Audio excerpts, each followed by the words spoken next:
It's Matt from Dice Round Table, and this is going to be hopefully a not too long practice talk on bolt action, something for you to think about. So we've talked about list building.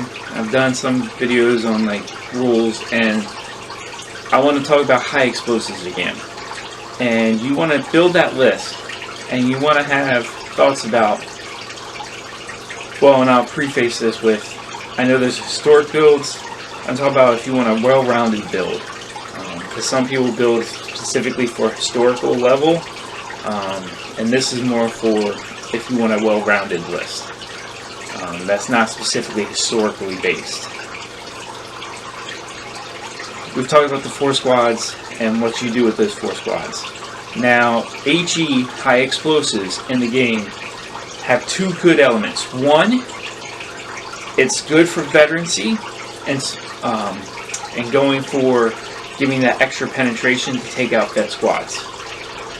2, small teams. Because if you can get an HE hit on a small team, then it's going to help eliminate that. Because with that template, you have a higher chance of not leaving a small team behind.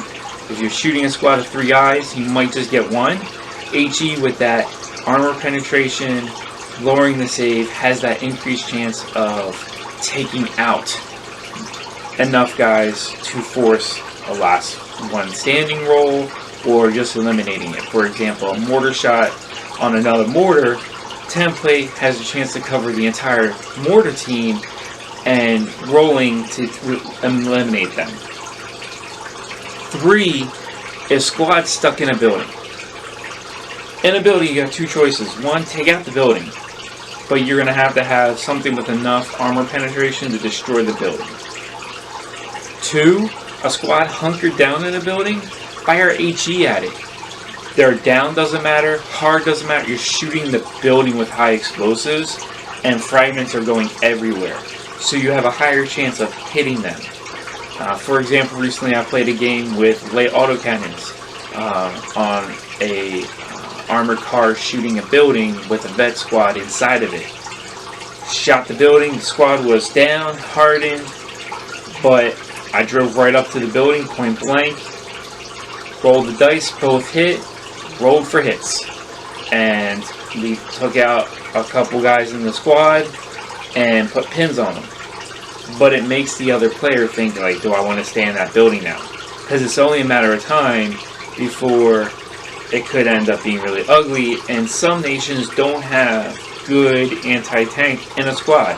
The Axis does. You don't want to be doing this if you're playing Axis with Panzerfaust everywhere. Sure, let's drive up to a building, shoot the building. Okay, well, the Panzerfaust is still alive. I'm going to take out your vehicle. Thanks for bringing it to me. But medium artillery, high on the list. For one of my lists, I literally have a medium mortar. I have my Bulgarians, so I have Axis support, so I have 2 armored cars and a tank, all being able to fire HE. Medium mortar, medium artillery, 2 armored cars, and a tank. So I have 5 sources of HE in that list to give me that coverage. So just something for you to think when you're list building. How much high explosive options do you have? It doesn't have to be only high explosive like those armored cars and tanks, but also something else in a later talk is choosing your vehicle choice. So thanks for watching. Hope this helps, and keep playing bolt action, keep pulling out those dice, and catch you later.